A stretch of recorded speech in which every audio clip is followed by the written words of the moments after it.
Welcome back, Ana. Tayong dalawa na naman ang magkasama ngayon. But this time, makikilala mo na ang pamilya ko. Ito ang mama ko. Margarita Luna. Margaret. Isang alagang ina. Iniwan ng boyfriend niyang ayaw siyang pakasalan. Kaya galit siya sa akin. Kaya ayaw niya akong makita. Kaya kinukulong niya ako. Si Tita Conching, sayang, gusto ko sana kunin yung katawan niya eh. Pero syempre, baka pagdudahan ako, baka tanungin ako kung puntahan ko siya. Hindi ko naman pwedeng aminin na ako yung bumaril sa tita ko dahil malapit na siyang pumiyok. Kailangan tayo mag-usap. Kailangan magkita tayo dahil kailangan malaman mo kung ano ang talagang tunay mong pagkatao. Tita mo siya?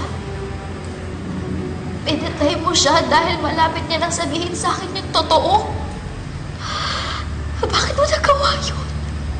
Kasi nga para manahimik siya. Tanga ka ba? Tinatanong pa ba yun? Ano bang nagawa ko sa'yo? Wala akong ginagawang masama sa'yo. Bakit mo ba ako pinag-iinitan na ganito? Bakit mo ba ginagawa ito lahat sa akin?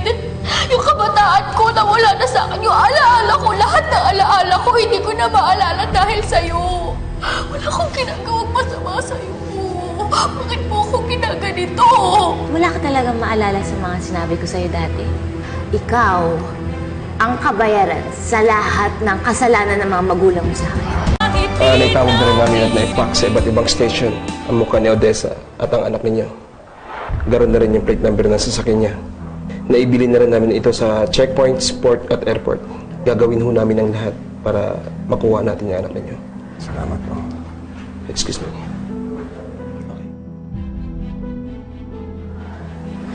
Ano ba naman to, Larry? Nahanap natin ang anak natin. Pero ganito naman yung nangyayari.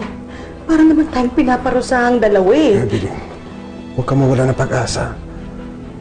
Gagawin ko lahat para mahanap natin si Ana. Kung kinakailangan sumama ako sa mga pulis, gagawin ko. Mahanap lang siya. Sasama din ako. Huwag na, delikado. Hindi natin alam kung ano takbo ng utak ni Odessa.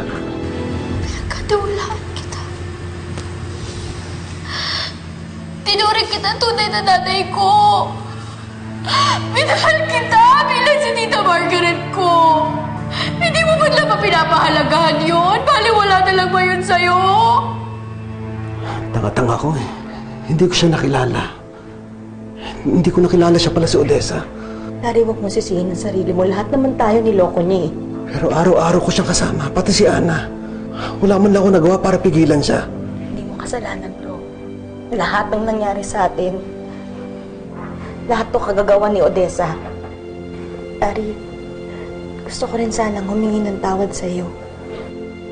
Kung hindi sana kita pinagtabuyan noon, sana hindi mangyayari to sa atin. I'm so sorry, Larry.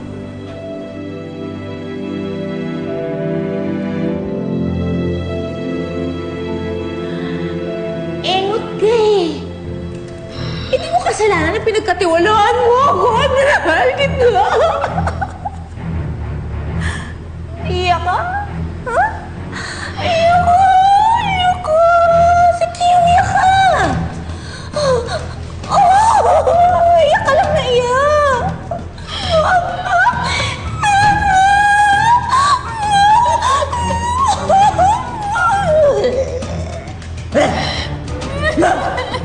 No!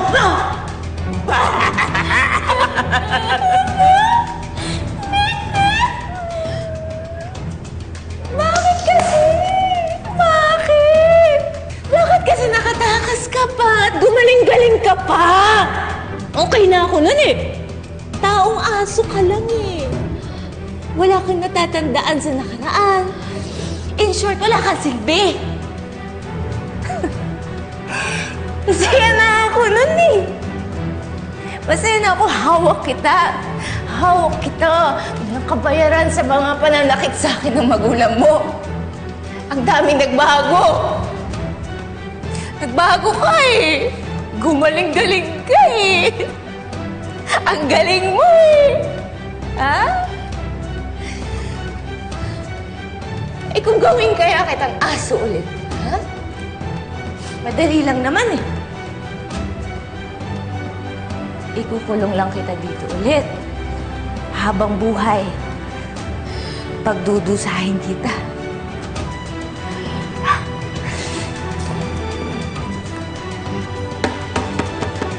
Naalala mo to? Ha?